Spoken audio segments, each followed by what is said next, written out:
So I want to finish this coffee.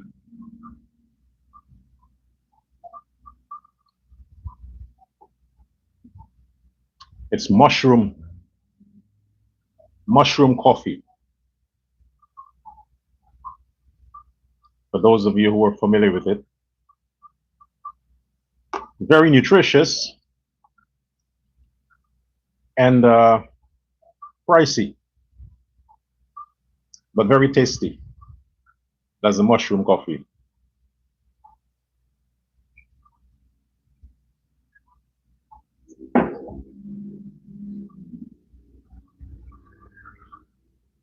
I use decaf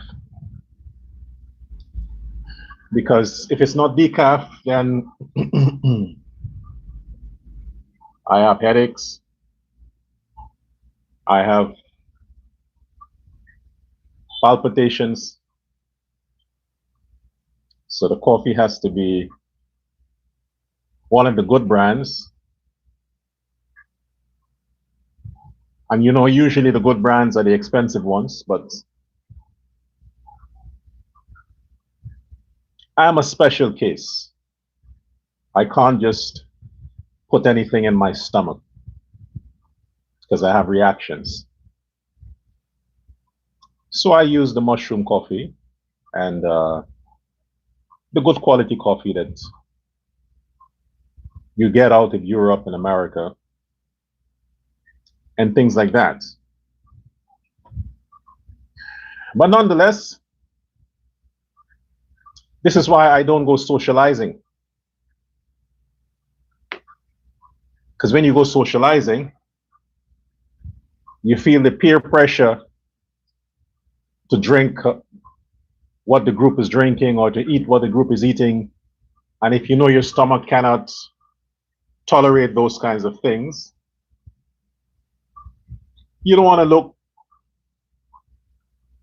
like you're not a part of the team by just asking for water. So for the best way to deal with that is I don't socialize. And if I should eat out, it must be from one of these well-regulated restaurants. You know, the ones that caters for a certain clientele, so they have to follow procedure, they have to follow the Food and Drug Administration's requirement for standard and quality. Those restaurants. And they're not cheap. It is what it is. I can't help it. But I love me some Indian weddings. Love me some Indian weddings. Spices, the curry, dal, the seven curry. Yeah. I never say no to that. Unfortunately, I haven't gone to an Indian wedding in like forever. No, really, I'm thinking about it now. It has been years since I've gone to an Indian wedding. I mean, now that I'm thinking about it, been a long time. I mean, you have these weddings every week, every month, but yet somehow I can't find an invitation. What, am I antisocial? Oh, this is what they're going to say now. I can hear them PNC people saying, oh, really? Aren't you the guy that is fighting for Indian rights? All these Indian people love you and they worship you and they're not inviting you to their weddings? What kind of nonsense is that? I hear them saying it. Look, I don't know. Maybe they think I wouldn't come. Maybe they think I wouldn't show up. So why invite him if he's not going to come?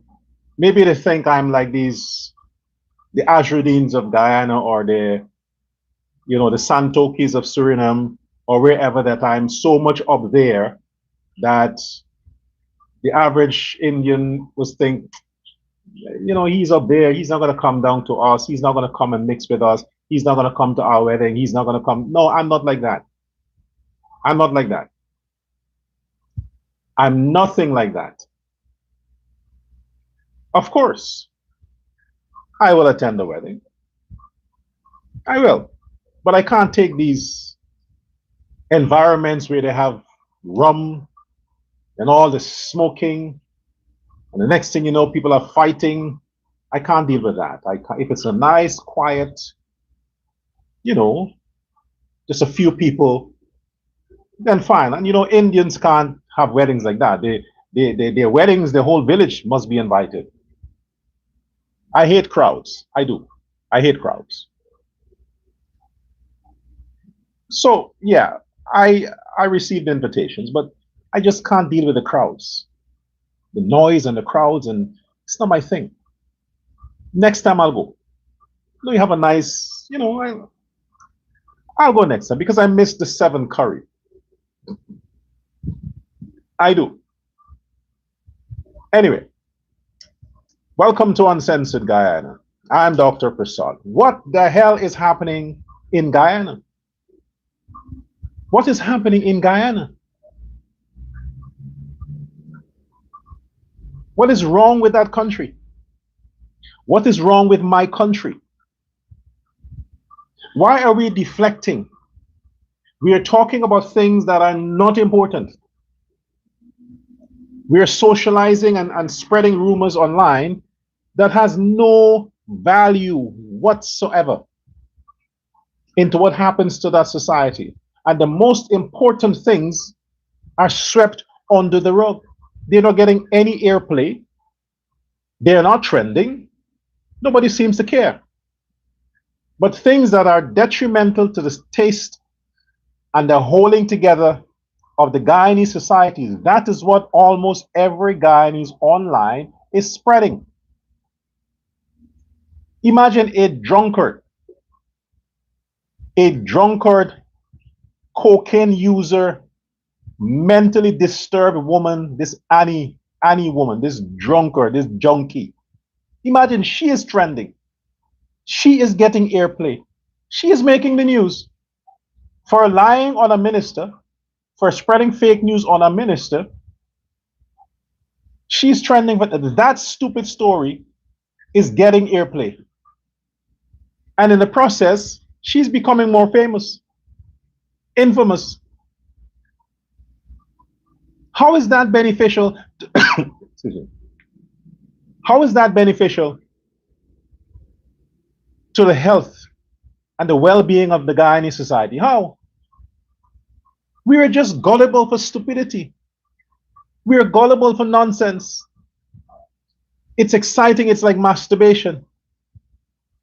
Listening to these people's voices and hear them talking just that we can get a laugh. Just that we can get a laugh,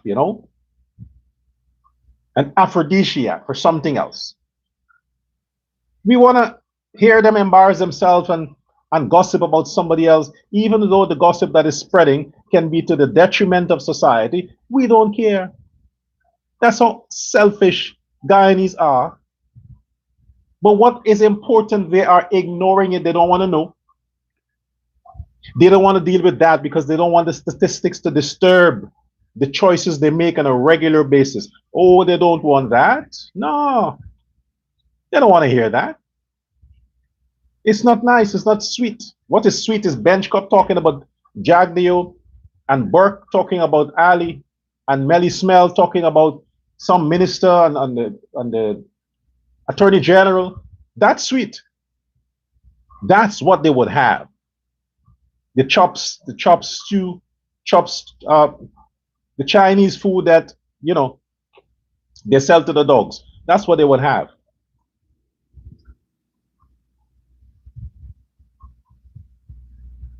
I'll talk about everything. I will talk about everything. I don't have to trend all the time. The people who needs to get the message will get the message. That's important. So it is confirmed that Azruddin Mohammed has a mental disease.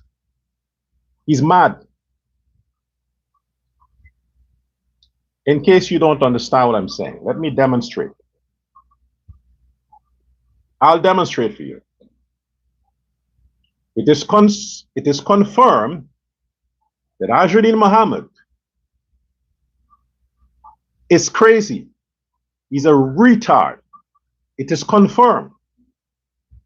I must let you know that the man is diagnosed with stupidity. The man is diagnosed with being a dunce. The man is diagnosed with being a childhood brain. He's underdeveloped. So you know, so you understand. Azruddin Mohammed has a case of fucktard. Fucktard. It's a new term. It means you wouldn't shut the fuck up. That's what fucktard means. You would not shut the fuck up. And he has a case of that. Severe case of fucktardness. Azruddin Mohammed. Instead of him paying people to go out and pretend that they like him, he should just pay his taxes.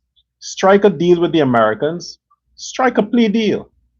Do a few years, and maybe in 20 years he comes back out. By then he would be in his 60s, and he can try again. He can try his hands again at politics. But for now, people are taking his money and they're not showing up. They're not showing up to his stupid protest.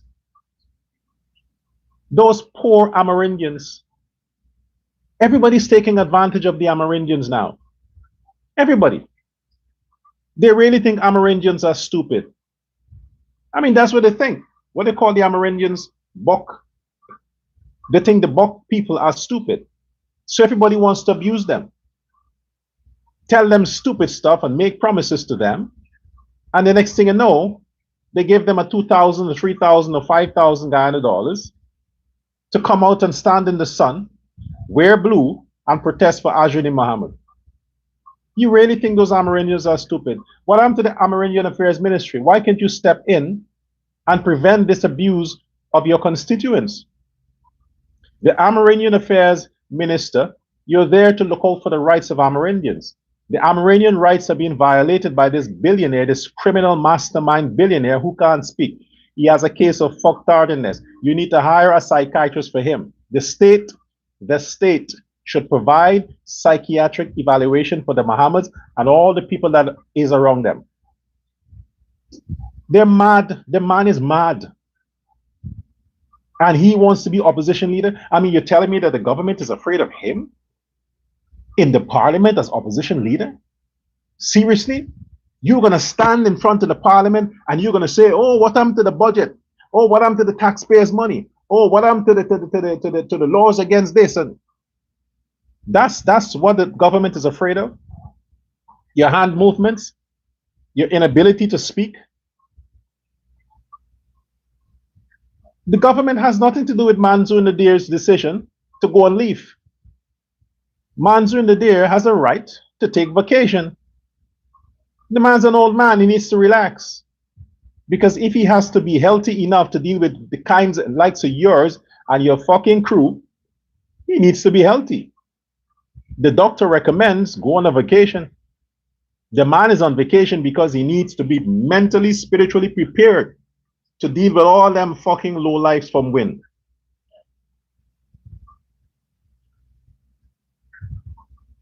How do people push this narrative that Azruddin doesn't smoke or drink anything? I don't believe it. I don't believe it. If you get high on water They got to analyze that water. They got to check to see what substance is in that water. Something is in that water that you're drinking, Ajradin. Something. Guyana Water Authority needs to come to your location and see what's in the water that you are drinking. Because you are high on something. You can't be high on stupid. Seriously, a lot of people are high on stupid, but they don't behave like you. Well, that's a primer. She's high on stupid and ugly, but she don't behave like you. Doggy is high on stupid, but he don't behave like you. You got to be high on something else. Retardedness.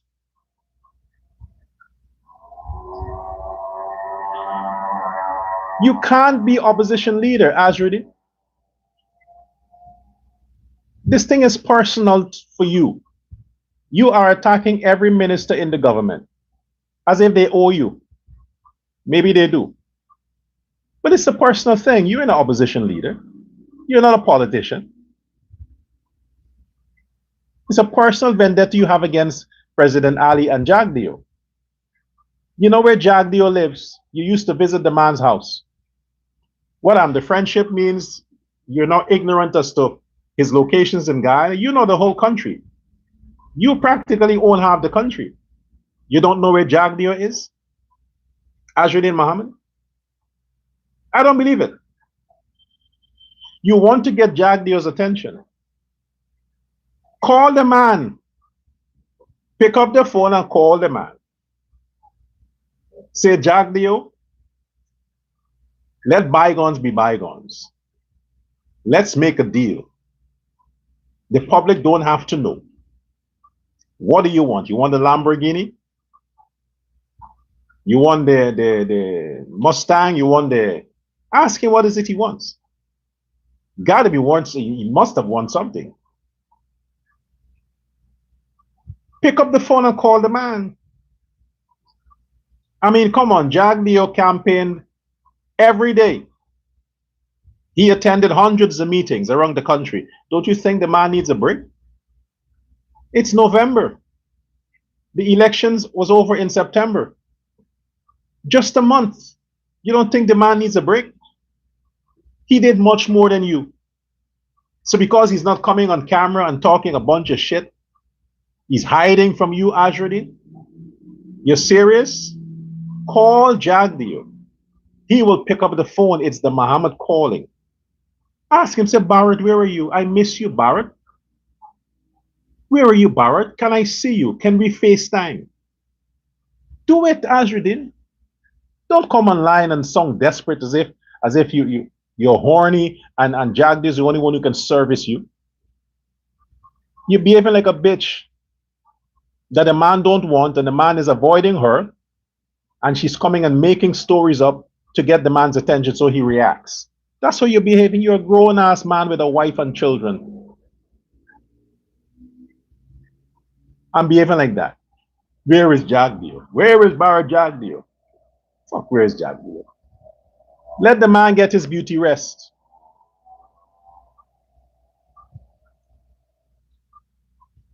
What you should be worried about is where is the federal prison you'll be going? Where is the FBI? Where is the CIA? That's the question you should be asking, Azruddin. You don't think I know this protest plan? You don't think I know why you did it? You could have protested on Thursday. You could have done it on Thursday. Why did you call the protest on Friday? Why? Because your case was on Friday. Your case. And you send a message beforehand to tell them, if you don't postpone this case, if you don't rule in my favor, the people are already waiting for the order. That's why you planned the protest on Friday. You think we're all idiots? No, the people of Wynn are idiots. That's why you call for protest. Because you thought, with all the pressure the judicial system is getting, with all the pressure this woman is getting, you think she would rule on Friday against you. So you had your plan B. These thugs and Amerindians, they're all thugs who came out to support you, that you're protesting Manjur Nadir. Nobody protests that. Who protests the swearing in of? Nobody does that. Your protest is against the judicial system. In case shit happens, people would have been there to come to the courts and demand your release. That's why you planned it for yesterday. That's why. Let's see what you'll plan coming up. Let's see when you are going to schedule your next protest. Because by December 10th, the magistrate has to rule. She has to come to a decision. So from now to then,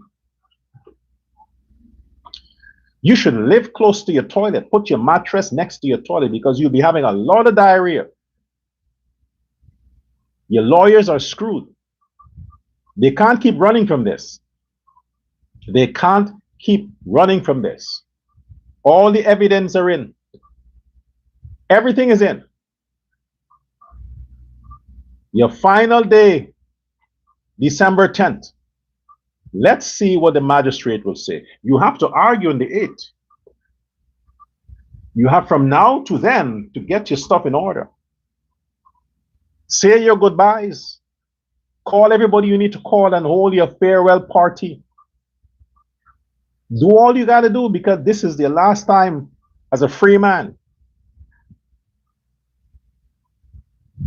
December 10th, the magistrate can't come and say, now she's going to hear the case of the extradition.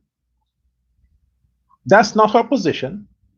She has to rule on the extradition request on the 10th of December. She has to rule on that. No more examinations, no more reports, no more presenting a shit, nothing. She has to rule on the 10th. No postponing for no other time, ruling on the 10th. So on the 10th, you either extradited or you're not. One of the two. So you built up your protest, build your stuff up. Do all your thing you need to do because you ain't running away from this. If the magistrate, Judy, what's her name? Judy something. I always get names wrong. Anyway, if she makes a ruling on the 10th to block the extradition, she is compromised. Means that that case got to go over again. The whole thing has to go over again. And they have to take it from her and appeal it to another magistrate. It's a whole long drawn out process again. So I don't see anywhere she can say this man is not eligible for extradition. I don't see how. I don't see how. If she does, she's compromised. She is. So let's see if the Mohammeds are going to plan protests for the 10th, for the 8th, for the 5th. Let's see if they're going to plan protests for these dates. But I'm sure they will have a protest planned for the day of the ruling on this case.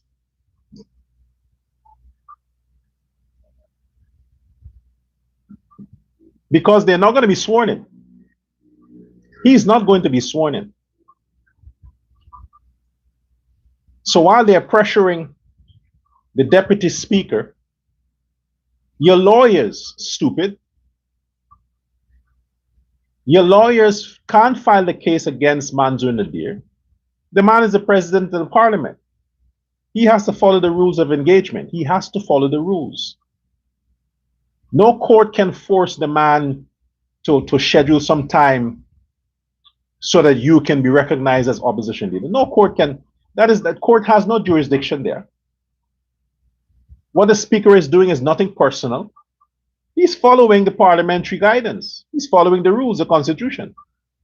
See, if the constitution says there's a certain time for this to be called, and if that time means a year, he can use up the whole year. I have to check what the constitution says about that. What time frame the man has. He can go the maximum because there are pending cases against this person, Azriddin Mohammed. It is for the convenience of the court, for the House, to have this thing played out, get it over with, see what the results are. After then, you can schedule a date to swear in this asshole. After that.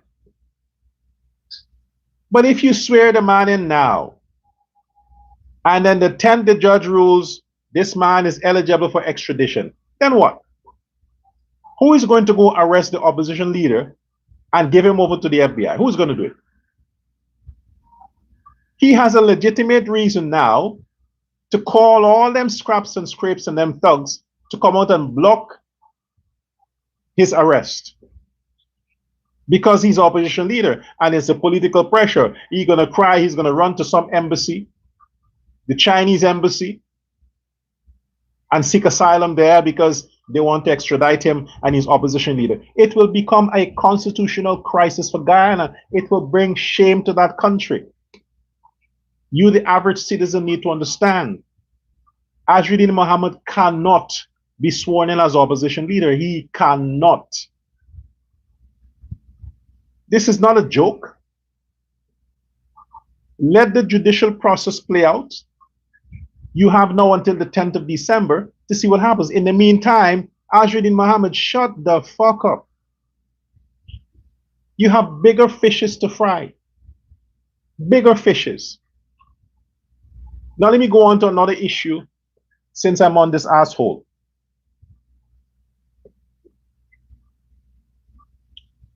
I saw a news item from the Sheriff online newspaper where it says that this Guyanese entrepreneur, his name is Joe Jagmohan,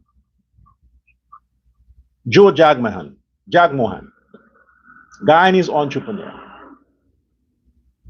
He donated, his company or his organization donated over $160 million worth in equipment for the development of an entire community, not a village, a community. And this happened recently. This is my thing. Somebody had to send that to me for me to get that news. That's breaking news. It wasn't trending on social media, nowhere. A businessman, an entrepreneur, a philanthropist, Joe Jagmohan, his organization donated over $160 million in equipment. What equipment does? Improve the infrastructure, contribute to the development of an entire community, making the lives of the community better, constructing airstrips, constructing conveniency of roads, passageway, airways, so that the community can be connected to modernization, to civilization. And that community, the grandfathers, the grandmothers, the mothers, the fathers, the children, everybody will benefit. Even persons from neighboring communities now can see the development of that community and they will now relocate in that community. Why? Because a man like Joe Jagmohan saw the need and went into his company's resources. The company is the man. So when you say the company or the man, either way, it's Joe Jagmohan. Over 160 million. Now the thing is that if Sheriff Newscast did not cover that, if the Sheriff Newscast didn't cover that story, what happened to the Government Information Agency? What happened to the Ministry of Local Government, the Ministry of Public Works, the Ministry of Social Services and Human Protection? What happened to those ministries? This man is doing what the government should be doing. And those communities, where that community is located, that's a community that deals with a lot of indigenous people, Amerindians and Negroes and stuff like that. There aren't Indians living there. To say this is because he's Indian, he's helping Indian communities. No. This is way in the hinterlands, out of civilization. But the kind heart of this Guyanese businessman, and I'm sure he didn't call the newscast. I am sure he didn't. I'm sure there are people from the community who reached out to the newscast and say, hey, come and cover this story. Look at what this Guyanese philanthropist, this gentleman is doing for us. You didn't hear it on the Gordon Mosley newscast. You didn't hear it on the pro-black PNC newscast. You didn't hear it. But if something like if this businessman Joe Jagmohan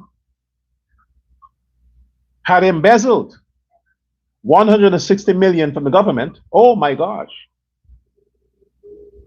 Nobody had to send it to me. It will show up on my feed. It will be trending.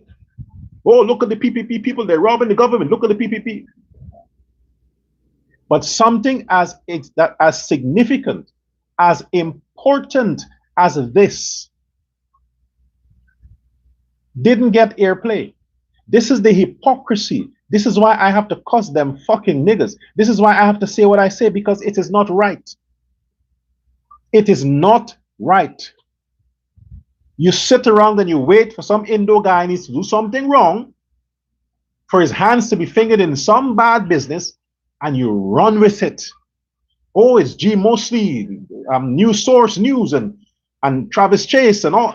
It makes the headlines.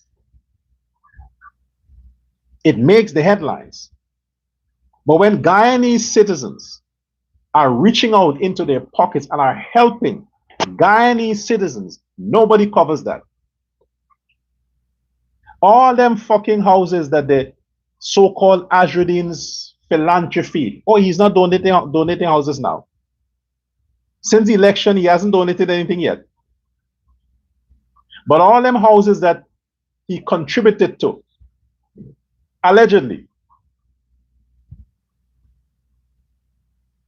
I want you to do an estimate and try to find out how many houses you can build with 160 million. Find out how many houses you can build. If 2 million can build you a house, okay? How much 160 million can build you? How many houses?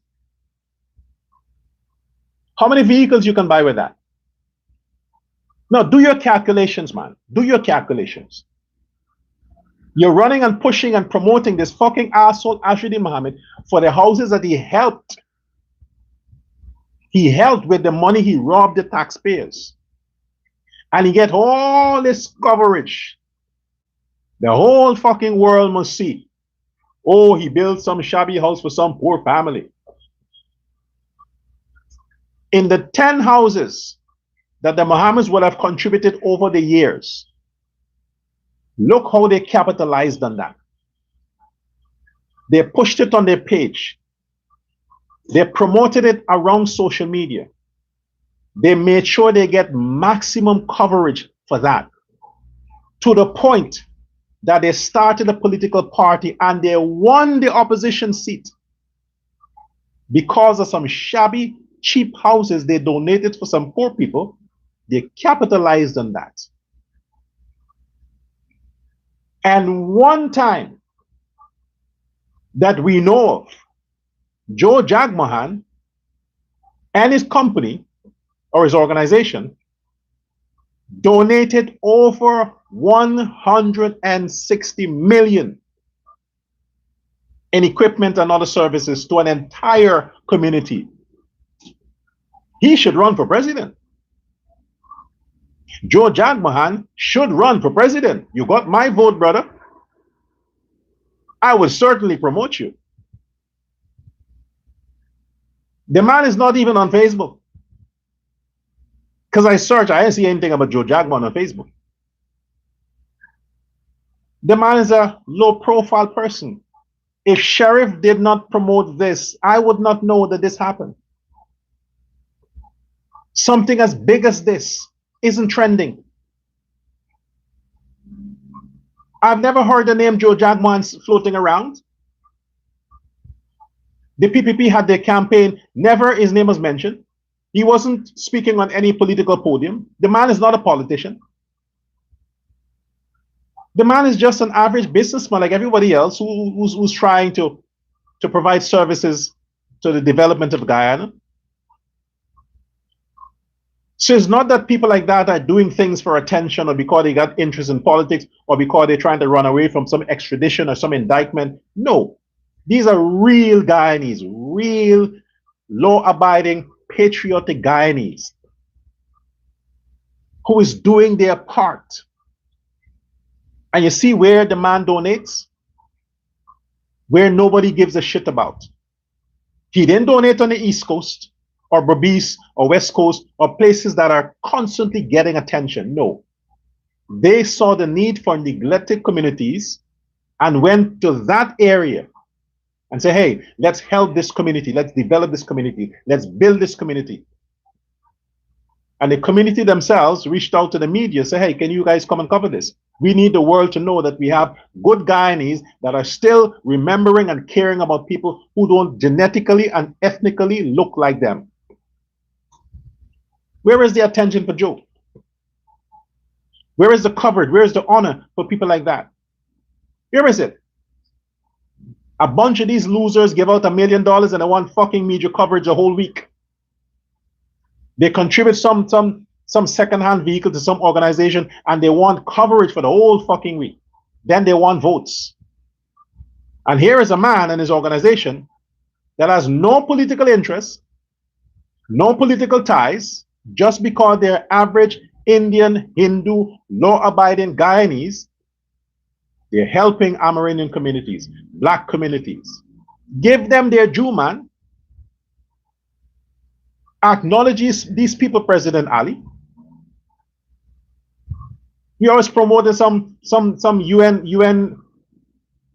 USAID, UNDP, some Canadian firm, or some foreigners come into Guyana and they give some 500,000 to some NGO or some 200,000 and they get a fucking press conference. A whole press conference they get. Praise the white man. The white man is helping Guyanese. The president himself comes out and talk good about these people. The prime minister, the vice president, everybody is talking about these foreigners who come and give a little bit to Guyanese and they're pulling so much back. But when you have Guyanese like Joe Jagman doing this massive good for Guyanese citizens, where is his press conference? Where is his coverage? Where is his promotion? We have to treat our own better. You see why Guyanese don't want to come out and help? Because nobody gives a shit about the good they do. But let them do something bad. They're trending like fucking doggy. Look at the attention these assholes are getting. And the good citizens of that country, nobody gives a shit. I want to encourage people to do better. And nobody cares when they do better. We got to stop this nonsense. You need to honor the man Joe Jagman and his organization. I don't know what business they're in, but if they are in business, the government should give them more contracts. Give them more contracts. Companies like that, you need to support government. Ali, your government need to support businessmen or companies like Joe's and these businesses that are helping, they're giving back to Guyana and Guyanese. Those are the companies your government need to help. Boost them, give them business, contracts, whatever it is they do. You encourage your citizens. Can't believe this shit is happening in Guyana. You don't spend time on the good. And very importantly, 10,000. Guyana has 800,000 people, not a million, not a million. And you have over 10,000 people living with HIV in Guyana right now. Over 10,000. You know what 10,000 is? That is 1 in 80 people. 1 in 80 people. Or 2 in 80 people with HIV. 800,000 people, and you have 10,000 people. Imagine you have churches around the country, and in those churches you may have 10 or 15 or 20 people that are living with HIV, going to church every Saturday or Sunday, and you have no idea. In your schools, on your job, you're traveling with the bus, and there are people sitting beside you with HIV, you have no idea. 10,000 people in such a small country living with HIV and AIDS. For the year 2025, over 500 tested positive. New cases. Imagine those who didn't go for their testing. Imagine those who keep it undercover. The 10,000 is what's in the system, what's data, that's what they know. Imagine the people who are getting their undercover treatment or who has never declared their status. Could be much more than 10,000. And nobody's talking about that. That's not trending. That's not getting airplay. Something as deadly as the HIV virus, as deadly as that, nobody is concerned about that. You know why? Let me tell you why. Because acknowledging that disease, talking about that disease, forces people to change their lifestyle, forces them to make better choices, to be more responsible with their activities. It forces them to do that. So because they don't want to change their lifestyle, they don't want to stop the buggery. Yeah. Guyanese don't want to stop buggery. They don't want to stop sucking on nasty dicks. They don't want to stop the grinding stuff. They don't want to stop that. So anything that interferes with that act, they ignore it. So they can continue to do that sinful act and blame it on ignorance. And when they contract the disease, they keep it quiet. And they go and continue their lifestyle and spreading it to innocent people who may trust the person they're looking at. Because a lot of these women in Guyana, you see those guys and you think this is a real man. Oh, they're like bad boys. No, the bad boys are the ones that's buggering in their asses. The bad boys are the ones doing that. So them thugs you think you like, they're the ones should go get tested. Because when they're in and out of prison, that's where they go contract it and they bring it out. Or they take it in, they bring it out. The bad boys that you like. They're not talking about that. Only when it comes around that they have to give a remembrance or they have the AIDS month. It's like Black History. When it's Black History Month, then they bring attention to the niggas and what the shit they're doing. When it's the AIDS month, then is when they bring attention to what's happening and they pretend, oh, AIDS awareness, oh, AIDS, but for the 11th month of the year, they sweep it under the rug. Why? Because you have ministers that are buggering, doctors that are buggering, directors that are buggering, permanent secretaries that are buggering, police, soldiers, teachers that are buggering. And these people might be the people in positions that should be educating, bringing awareness and preventing this thing from spreading, but they're not. Why? Because it means if they talk about it and people become more sensitive and fearful, they would not engage in the act of buggery, which would leave them out of the pleasure that they apparently get from that sinful, evil act. So they don't talk about it. They ignore it. But look what it's doing to that society. 10,000 people in a small country like that living with HIV. And there are many others who are not recorded, who are not in the data.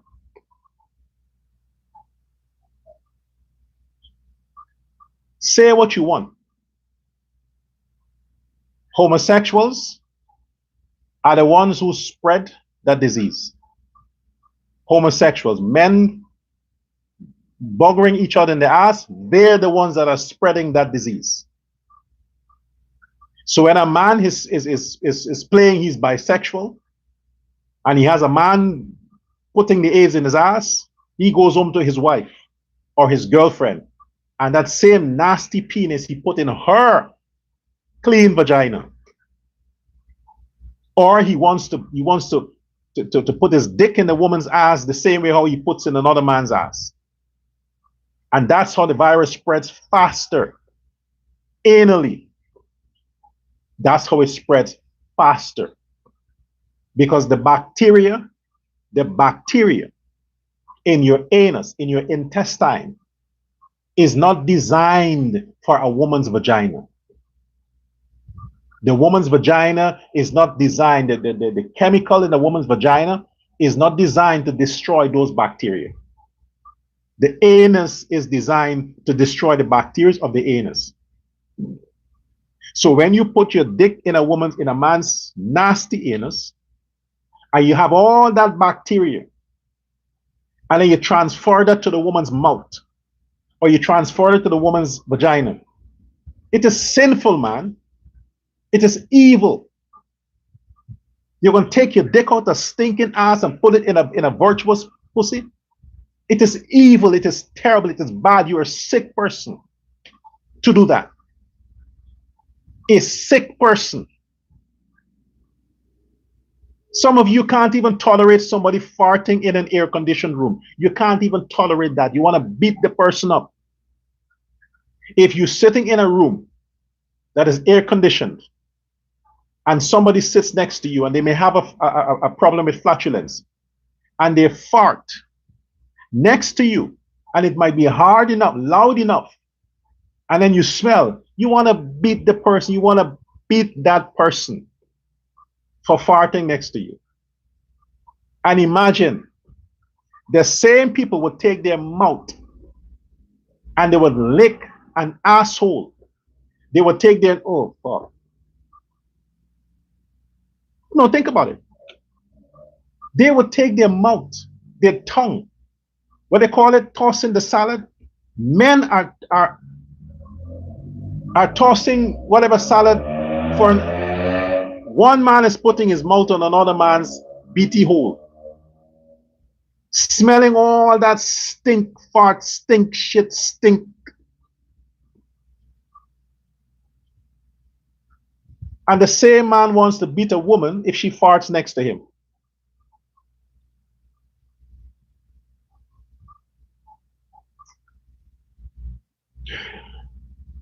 You see, when you don't talk it out loud, you don't know how disgusting it is.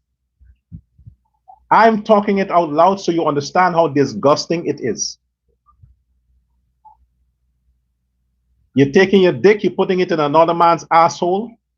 You're going home to your girlfriends and your wives, and you want to put that same filthy, diseased penis in a woman's asshole. You're putting this beads in your dick. You call it burgu or buglu, whatever. You want rigid. You want bumps on your penis. You damage your penis because what the homosexual men like that. And the same damaged penis you're taking to a woman's vagina. You're passing all these diseases to the woman. All these diseases. You're buggering stick to men, man.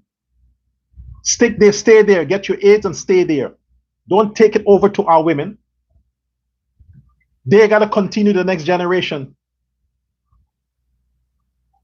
10,000 living with AIDS in Guyana.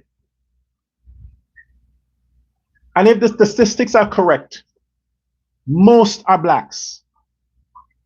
If the statistics are correct, but they won't reveal to you, they won't tell you, give you identity, they won't give you racial demographics. But I can tell you, black people are pushing homosexuality. Black women are pushing lesbianism. It's a fucking black thing. You can say what the hell you want. It's a fact. It's a black thing. That's why it's so prominent in Africa. That's why AIDS is so prominent in Africa, because homosexuality is big in Africa. Nigeria, fucking lesbians. Everywhere you turn, there's some woman biting and gritting and sucking the other one. It's prominent in those countries. I support the countries that are banning this thing, that are jailing and hanging these people for these practices. I support those countries. I can't believe that the Guyana government goes to all these countries that are banned these things, but you can't bring these laws back to Guyana. Look what it's doing to your society. Grown men with HIV is passing it on to the younger men because they want a sneaker.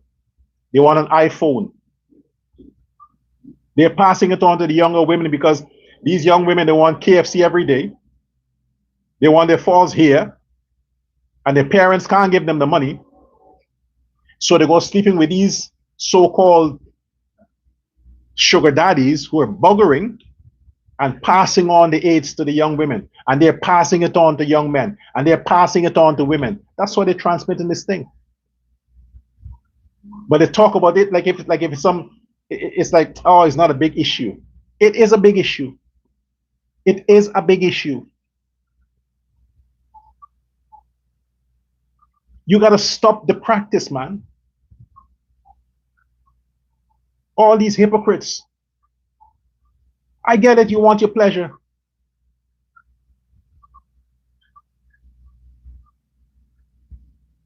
But move to the countries that find this thing cute.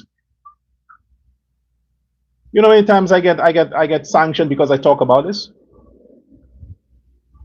You know what business I've lost? You know what contracts I was denied? You think my life is easy? For being me? There are a lot of issues that I talk about that cost me. Because the people who control the money, they're the ones who practice this thing. So I don't get deals. I don't get appointments. I don't get contracts. I don't get nothing because of the fact that I am not liberal. That's why I welcome Trump. I wish he gets a third term. Because this is wrong, man. This is wrong. Small country, 10,000. HIV. And not only that, they're killing women. They're not just buggering. They're killing women. And that's not an issue. That doesn't bother them.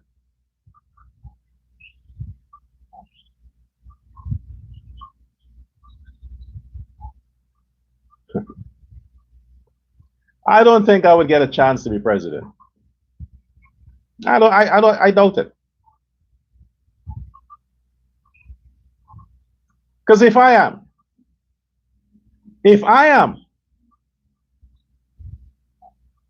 am making sure that I make illegal homosexuality. I'll ban it. I'll make it an illegal act. Punishable by jail time. Yes. I'll ban it. The same way I'll ban drugs. Anybody smoking marijuana, they will get at least 10 years in jail. You don't gotta sell it. Smoke it.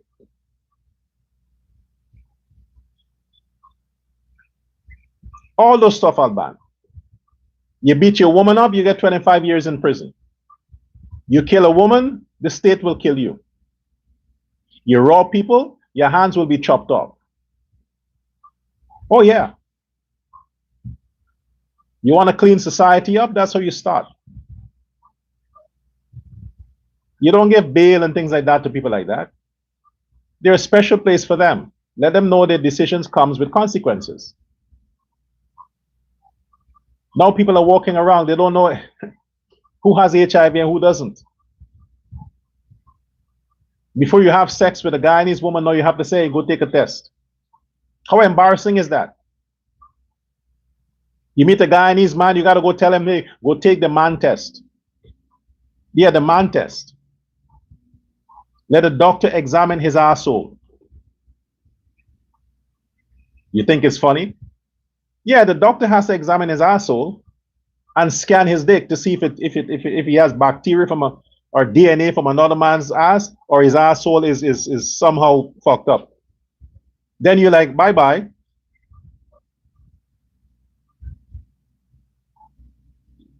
We have to talk more about these things so people understand how embarrassing it is, how dangerous it is.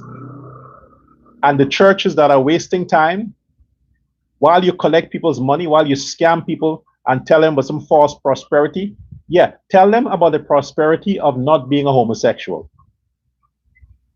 Tell people that being a homosexual comes with a curse, not just a health curse, but a life curse. Tell the women that being lesbians brings a curse with it. Tell them that. And God can't lift such a curse. So before they start, they must understand the consequences. Let the men know there are blessings to a pussy. Blessings. The more you like or love a woman's vagina, the more blessed you are. The more blessed you are. The day you as a man choose an asshole over a vagina, you're cursed. You're cursed. Your entire life is filled with challenges. And these men who claim to be real men, you're walking around like thugs. You're coming on social media talking like, oh, I'm this, I'm that. Are you bending over like a bitch for some other little fuck push his dick in your asshole and you claim to be a man? You want to fight other men? You want to threaten people? You're a gangster, you're a thug. And in the dark, you're bending over, you're sucking on dicks and having some man push his dick in your ass, and you're claiming to be a real man? You fucking hypocrite. You're a hypocrite. Imagine that. You're seducing decent women. Decent women. You're contaminating them, taking all kinds of diseases and putting in their bodies. When behind their back, you're bending over, you're bending down like a bitch. And you have men buggering you. And you're coming on social media and talking this, like you're some thug. You're a gangster.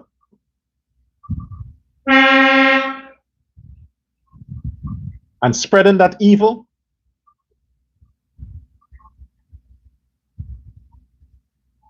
The governments are there to protect its citizens. President Ali, protect your citizens. The Minister of Health, Frank Anthony, protect your citizens. For such a small country,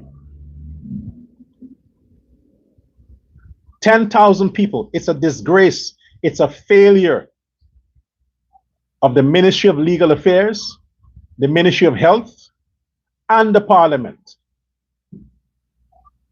that they can't pass legislations to ban certain actions that compromise people's health. Because everybody seems to be fucking in the ass these days. What's the pleasure in that? What's the pleasure in that? How the hell can you pull your dick out of a vagina? How can you pull your dick out of a vagina and choose a man's ass? Do you have any idea how sweet a vagina is, man? How can you visit even if you come in a minute?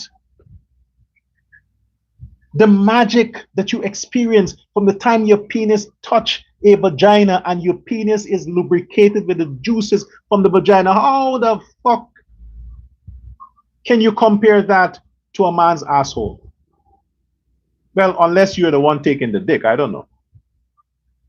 Either way, there is nothing under this sun. God has created nothing else that is as pleasurable to a man than a woman's vagina. Fuck them lesbians. They don't have a dick. I can understand if men don't eat pussy and they need their pussy eaten so they can get some pleasure. I get it. But they need to find men who like to eat pussy, because when you finish eating the pussy, they got a big dick to stir them up. So because so many gay men are running around the place, I understand why these women don't have a choice. They got to go and grind and suck each other's pussy. It's a curse anyway. The government has to step in and pass laws to ban this thing. Ban it. You need to ban it. You need to make it illegal.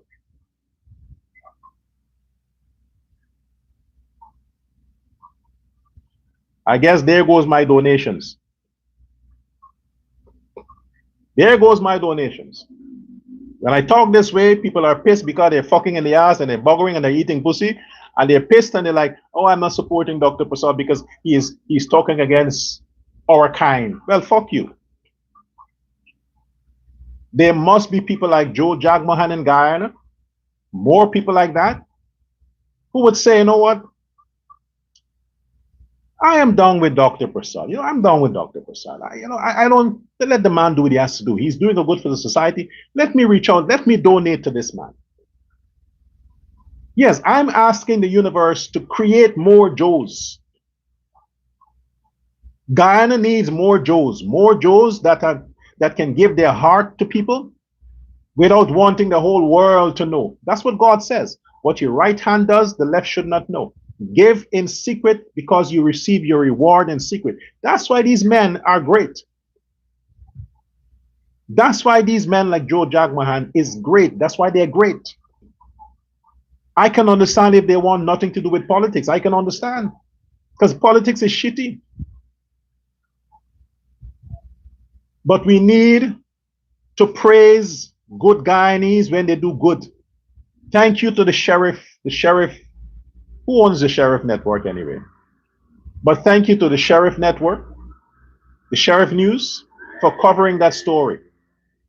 Thank you to the Sheriff News for covering that story. And any newscast that promotes the good amongst the Guyanese citizen, I'll give them the time of day. The president and all these other people who deals with these programs should acknowledge people like Joe, Mr. Jagmohan, and others who are doing good. Fuck Ajruddin, look at what he did. He donated a bicycle and wants votes for that. He donates a cup or some Chinese food and he wants the whole world to worship him for that. Make your comparisons now, Guyanese. Make your comparisons. One man donated 160 million to the whole community. Ajruddin gave a few houses with people's money, and look where he is. He's protesting. He's supposed to go into the federal prison. He wants to be president. We have our priorities fucked up as Guyanese.